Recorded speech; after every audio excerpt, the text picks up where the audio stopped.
ফজল ভাই, আসসালামু আলাইকুম। আরে ভাই বসেন। কি বসে বসে কি করেন?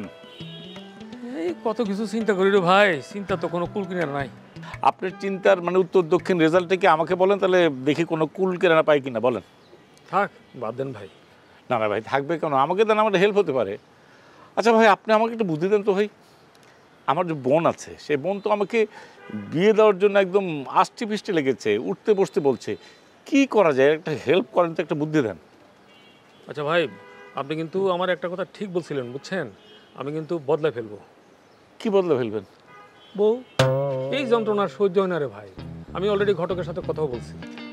মানে কি মানে বউ মানে বদলাবেন মানে আরেকটা বিয়ে করবেন, তাই তো? হ্যাঁ, একটা বউ তো লাগেই। কিন্তু ভাই ওই বয়সে যে আপনাকে নির্যাতন করবে না, আপনি এটা শিওর হলেন কি করে? ওই বয়সে দেখা গেলো আপনাকে নির্যাতন করছে, তখন আপনি কি করবেন? আচ্ছা ভাই, আপনি কি মোশাররফের বউটারে দেখছেন?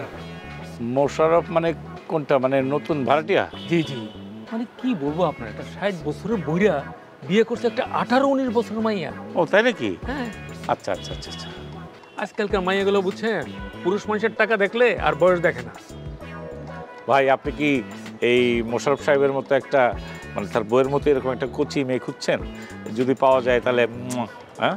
না না, আমি তো আমার কথা বলি নাই, আমি ওই মোশাররফ ভাইয়ের কথা বলছি। আমি বুঝতে পারছি যে আপনি মোশাররফ ভাইয়ের কথা বলেছেন, কিন্তু ভাই আপনি কি মোশাররফ ভাইয়ের মতো এরকম মানে কচি বিয়ে করতে যাচ্ছেন? আপনি একটা কথা বলি ভাই, বউ কিন্তু বই। এই যে মনে করেন যে কচি একটা ইয়াং মেয়ে বিয়ে করলেন, সে আপনার বউ হলো না? সেও তো আপনাকে নির্যাতন করতে পারে, তাই না? আর ইয়ার মেয়ে বিয়ে করলে তো ঝামেলা আপনার বেশি, তাদের শক্তি বেশি, বেশি নির্যাতিত হবেন না? ভাই আপনি আমার ভুল বুঝতেছেন, আমি তো কম বয়সী মেয়ে বিয়ের কথা বলি নাই, আমি জাস্ট আপনার একটা উদাহরণ দিতেছি। আমি তো জাস্ট আপনাকে একটা উদাহরণই দিলাম যে ইয়াং বয়স বিয়ে করলে আপনি নির্যাতিত হবেন। শুনেন, আপনার ভাড়াটিয়াদের কাণ্ড শুনেন। আজকে নিচে নামে দেখলাম, মানে ওই যে 4-5টা ইউটিউবার একদম ঘিরা ধরছে, হ্যাঁ, তাদের সাক্ষাৎকার নেওয়ার জন্য, আর তারাও সমানের সাক্ষাৎকার দিয়ে যাইতেছে। আরে ভাই দেখ না, অসুবিধাটা কোথায়? আরে কি বলেন ভাই, এই যে বাইরের মানুষ এসে প্রতিদিন এভাবে একটা মানে কি হট্টগোল করবে, এটাকে মানা যায়? আজকে যে অনেকে সাক্ষাৎকার নিতেছিল, একজন এসে আমার আবার জিজ্ঞেস করে, ভাই এই যে একটা বয়স্ক লোক একজন কিশোরী মেয়েকে বিয়ে করতেছে, আপনার অনুভূতি কি? আচ্ছা বলেন তো ভাই, এখানে আমার অনুভূতি কি থাকবে? আচ্ছা আপনি কি বললেন? আমি কিছুই বলি না। ভাই আপনি বলেন না কেন? ভালো হোক মন্দ হোক একটা কিছু বলে দিতেন। আমার কি মনে হয় জানেন, আপনি মোশাররফ ভাইকে তার বইয়ের জন্য হিংসে করেন। এটা কি বলেন আপনি ভাই? আরে আমি কেন মোশাররফ সাহেবকে হিংসা করতে যাব?